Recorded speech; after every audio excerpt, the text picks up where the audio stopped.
रखा हूं। लिखा है कि पहले 3 रात और 3 दिन के कॉन्सेप्ट को समझना होगा, जो कि टोटल मिलाकर होते हैं 72 आवर्स, 72 घंटे। 72 को 72 कहते हैं हिंदी में, राइट। 72 आवर्स वाला कॉन्सेप्ट को समझना होगा, क्योंकि अगर आप इसको नहीं समझे तो फिर दिक्कत हो जाएगी, क्योंकि सिद्ध होना बहुत जरूरी है, जो मैं आगे रखूंगा। नाउ 50% कैथलिक शुक्रवार की या शुक्रवार को गुड फ्राइडे मनाती है, 50% कैथलिक पूरे विश्व में, और बाकी सब भी जो प्रोटेस्टेंट है, बाकी जो ग्रुप है ना, वो लोग इस बात को मनाते हैं, ठीक है ना। ना दोस्तों, जब मैं कैथलिक की बात कर रहा हूं तो कैथलिक की जो स्थापना है वो 3rd सेंचुरी में आई, 3री सदी में। लेकिन उसके पहले 3 सदी तक, यानी कि पहली सदी के 33 AD से लेकर बाकी जब तक कॉन्स्टेंटाइन या कैथलिक का स्थापना नहीं हुआ, तब तक क्या होता था, तो जिसकी चलते दोस्तों ये स्लाइड रखा। गुड फ्राइडे की बात अटक गई 2 ग्रुप में, या गुड फ्राइडे की बात अटक गई 2 ग्रुप में। कौन कौन सा ग्रुप है? एक जूविश और दूसरा कैथलिक। बुधवार और शुक्रवार, वेडनेसडे एंड फ्राइडे का ये कॉन्सेप्ट है, और प्रोटेस्टेंट को मैंने ब्रैकेट में रख दिया है। आपको पता है कि प्रोटेस्टेंट का मतलब होता है, मार्टिन लूथर ने जब से अलग किया है उसके बाद से वो जो संविधान, जिस किसी भी कंट्री का जो हॉलीडेज या फेस्टिवल का जो डे आता है उसके हिसाब से उनको मनाना पड़ता है।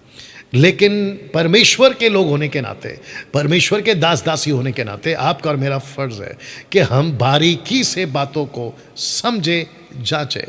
तो जिसके चलते दोस्तों ये चित्र, ये पोस्टर आपको समझाने के लिए कि टोटल 3 सदी तक, जब तक कैथलिक की स्थापना नहीं हुई थी, तो लोग क्या करते थे और किसको फॉलो करते थे? जूविश के हिसाब से, यहूदियों के हिसाब से ना। दोस्तों, कुछ कहते हैं कि यीशु मसीह शुक्रवार को मरे, कुछ में से 50% तो कैथलिक है, और जो जूविश की बात को समझते हैं या स्टडी करते हैं उनके हिसाब से यीशु मसीह बुधवार को। तो ये बुधवार और शुक्रवार का पेंच, मैं रिपीट कर देता हूं, बुधवार और शुक्रवार का पेंच फंसा हुआ है।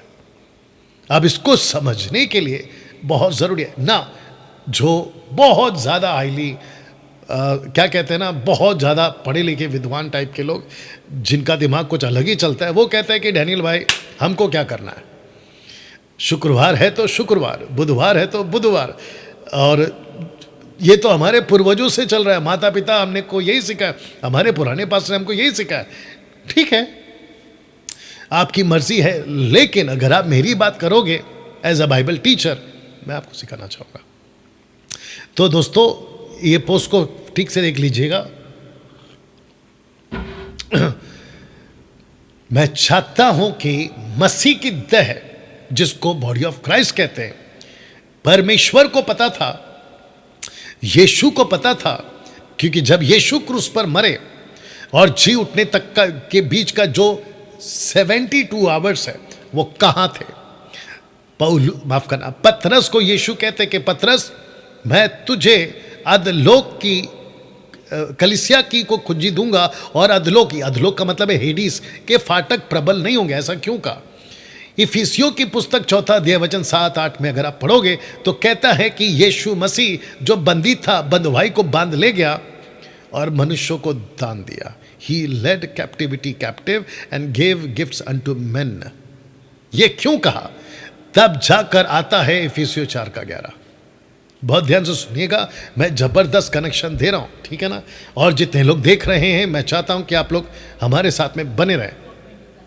ओके ना, मुझे बेहद खुशी है कि कम से कम 700 के आसपास में लोग अभी जुड़ चुके हैं।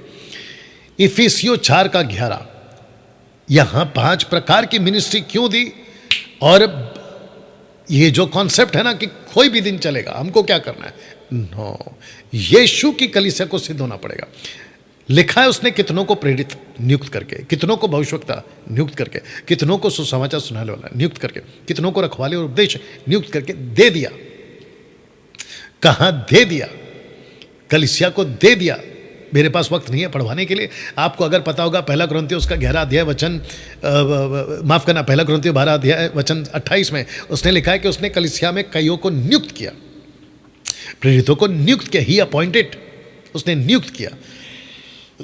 एक्सक्यूज मी, उसने नियुक्त क्यों किया? ताकि कलीसिया बची रहे। किससे? पढ़िएगा वचन 12, जिससे पवित्र लोग सिद्ध हो जाए, जिससे पवित्र लोग सिद्ध हो जाए। आपको पता है, भारत सरकार के हिसाब से एक छोटा सा एग्जांपल दे देता हूं। भारत सरकार अगर अपने किसी के बच्चे को पूछती है, आपका डॉक्यूमेंट्स बन रहा है, आपका आधार कार्ड बन रहा है, आपका राशन कार्ड बन रहा है, आपका इलेक्शन कार्ड बन रहा है, आपके बाप का नाम बताओ, बोला कुछ भी लिख दो साहब, चलेगा? नहीं चलेगा। अच्छा ठीक है, रमेश लिख दो, स्पेलिंग बताओ। रमेश में अगर एक भी स्पेलिंग गड़बड़ हो गई, सुरेश में, संतोष में, सलीम में, सलमान में, या जो भी आपके पिताजी का नाम है, अगर घर के एड्रेस में भी अगर सरनेम में भी ऊपर नीचे हो गया, वो रिजेक्ट हो जाता है। सोच के देखिए, मसीह की दया, खुद को यीशु की कलीसिया कहती है, परमेश्वर पिता जो इतना परफेक्ट है, परमेश्वर पिता जो सिद्ध है, अगर उसकी जानकारी हम ठीक से ना रखें तो मतलब क्या हो गया?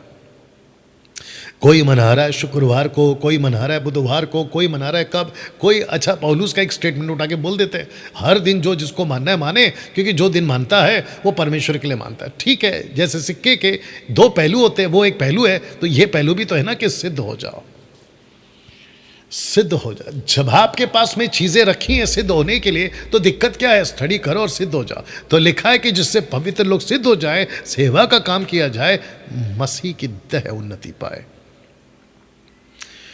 वाह! वचन 13, जबकि हम सब के सब विश्वास परमेश्वर के पुत्र के पहचान में एक ना हो जाए, सिद्ध मनुष्य ना बन जाए, मसीह के पूरे डील डॉल तक ना बढ़ जाए। तो दोस्तों, ये सब बताता है कि मसीह की देह को सिद्ध होना पड़ेगा ना। जब बात कर रहे हैं 3 रात 3 दिन की, तो यीशु खुद कहते हैं, जब यीशु खुद कहता है कि 3 रात 3 दिन, आइए देखते हैं कहाँ कहाँ का है। मरकुस की किताब उसका 8वां अध्याय वचन 31 में, वह उन्हें सिखाने लगा, मनुष्य के पुत्र के लिए अवश्य है कि वह बहुत दुख उठाए, पुरनीय महायाजक शास्त्री उसे तुच्छ समझकर मार डाले और वह 3 दिन के बाद जी उठे। मत्ती की किताब उसका 16 अध्याय वचन 21 में कहता है, उस समय से यीशु अपने चेलों को बताने लगा कि मुझे अवश्य है कि यरूशलेम को जाऊं, पुरनियों और महायाजकों शास्त्रियों के हाथ से बहुत दुख उठाऊं और मार डाला जाऊं और 30वें दिन जी उठूं, ऑन द 3rd डे। मत्ती की किताब उसका 27 का 63 में ये शास्त्री फरीसी है जो यीशु का स्टेटमेंट दे रहे हैं कि उसने ऐसा कहा था, उस बरमाने वाले ने, यानी कि यीशु को बरमाने वाला कह रहे हैं। क्या कहा था ये सुनते, हे महाराजा, हमें स्मरण है कि उस बरमाने वाले ने अपने जीते जी कहा था। किसने? यीशु ने। क्या कहा था? कि मैं 3 दिन के बाद जी उठूंगा। इमाउस के रास्ते में जब बात चल रही थी, तो इमाउस के 2 लड़कों ने या पुरुषों ने यीशु को क्या कहा ये सुनते, परंतु हमें आशा थी कि यही इज़राइल का छुटकारा देने वाला होगा, और इन सब बातों के सिवाय इस घटना को पूरे हुए 3रा दिन है।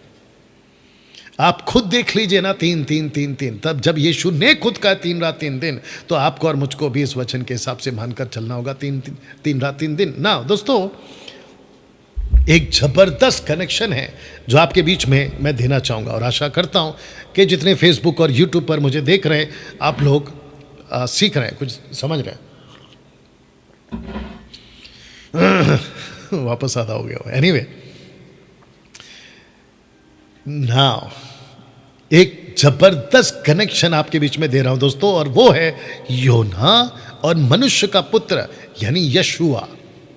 मनुष्य का पुत्र यशुआ, 3 डेज कॉन्सेप्ट, 3 डेज कॉन्सेप्ट। तो इसको आपको बता देता हूं।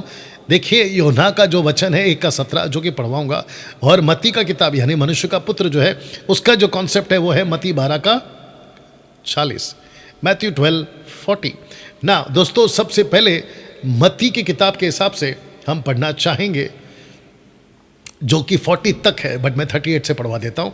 आइए सुनते हैं। लिखा है मत्ती उसका 12 का 38 में, इस पर कितने शास्त्री फरीसियों ने उससे कहा, हे गुरु, हम तुझसे एक चिन्ह देखना चाहते हैं। हम तुझसे एक चिन्ह देखना चाहते हैं। अरे उसको तो दे दो कम से कम, ये वाला। हाँ, हम तुझसे एक चिन्ह देखना चाहते हैं। वो ठीक है, तब तक के लिए, तुम आने तक रहते हो यहाँ पे। या कुछ 1 हफ्तों से मेरा गला ठीक नहीं था दोस्तों, लेकिन अब जाकर मैं कम से कम आप लोगों से बात कर पा रहा हूँ, ये बड़ी बात है। या एनीवे, परमेश्वर महान है और वो सहायता करता है। तो इस पर कितने शास्त्रियों और फरीसियों ने इससे कहा, उससे कहा, यीशु से कहा, हे गुरु, हम तुझसे एक चिन्ह देखना चाहते हैं। आप इतनी बातें कर रहे हैं कि मैं मसीहा हूं, मैं उद्धार करता हूं, मैं वो है ना दानियल का नबी हूं जिसका जिक्र किया गया, तो हमको एक चिन्ह दीजिए। आइए सुनते क्या कहा यीशु ने।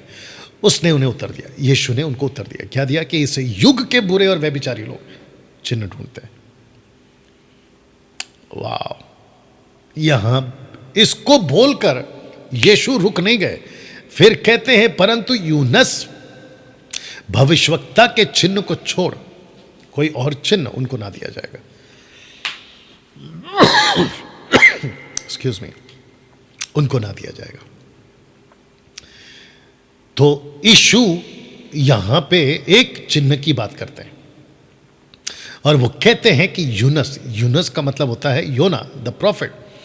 मैं उसका स्टेटमेंट आपके बीच में रख दे रहा हूं जो योना के बारे में यीशु जी कह रहे हैं। आइए सुनते हैं। लिखा है, यहोवा ने एक बड़ा सा मगरमच्छ, इंग्लिश में कुछ जगहों पे वेल आया है, बड़ा मछली ठहराया था, मगरमच्छ ठहराया था कि योना को निगल ले, और योना उस मगरमच्छ के पेट में, शब्द को ध्यान से सुनना, 3 दिन और 3 रात पड़ा रहा 3 दिन 3 रात, कंप्लीट 3 दिन 3 रात। मत्ती की किताब उसका 12 का 40, जो कि मैंने आपको बोला था, बट हमने 38, 39, 40 भी आपको पढ़वाया था, 39 तक पढ़वाया था। Excuse me. लिखा है यूनस, ब्रैकेट में योना, यीशु का स्टेटमेंट है, 3 रात 3 दिन जल जंतु के पेट में रहा, वैसे ही मनुष्य का पुत्र यानी यशुआ 3 रात 3 दिन पृथ्वी के भीतर रहेगा। ना दोस्तों, एक छोटा सा इधर रख देना, एक छोटा सा कनेक्शन आपको दे रहा हूं। अगर आप गौर करोगे तो यहां पे शुरू होता है दिन और रात। जब यीशु, नहीं ठीक है, अच्छा ओके, यहां पे देख सकते हैं आप, ये वाला स्क्रिप्चर में यहां दिन शुरू होता है, रात पे खत्म होता है। जब यीशु बात करते हैं तो रात से शुरू करते हैं, दिन पे खत्म हो रहा है। ऐसा क्यों? आपको पता होगा कि जो निनवे का जो देश है ना, वो अन्य जातियों का है, लेकिन जब यीशु बात कर रहे हैं ना, तो वो यहूदियों से बात कर रहे हैं। तो ये जो एंगल है ना, ये आपको समझना होगा, क्योंकि यहूदियों का जो दिन शुरू होता है वो शाम से शुरू होता है। अन्य जातियों का जो दिन शुरू होता है, यानी कि सेकंड डे जो शुरू होता है, वो दोपहर को 12 के बाद से शुरू होता है। उसके हिसाब से आप लोग दिमाग में रखिएगा, ठीक है ना। तो ये जो 2 स्क्रिप्चर्स हैं, ये आपस में बताते हैं कि जैसे योना मछली के पेट में 3 दिन 3 रात, यीशु मसीह पृथ्वी के पेट में 3 रात 3 दिन रहेगा, कंप्लीट 24 आवर्स, 72 आवर्स ना। दोस्तों, 3 दिन का कॉन्सेप्ट और एक दे रहा हूं, यहूदियों का मंदिर और देह का मंदिर।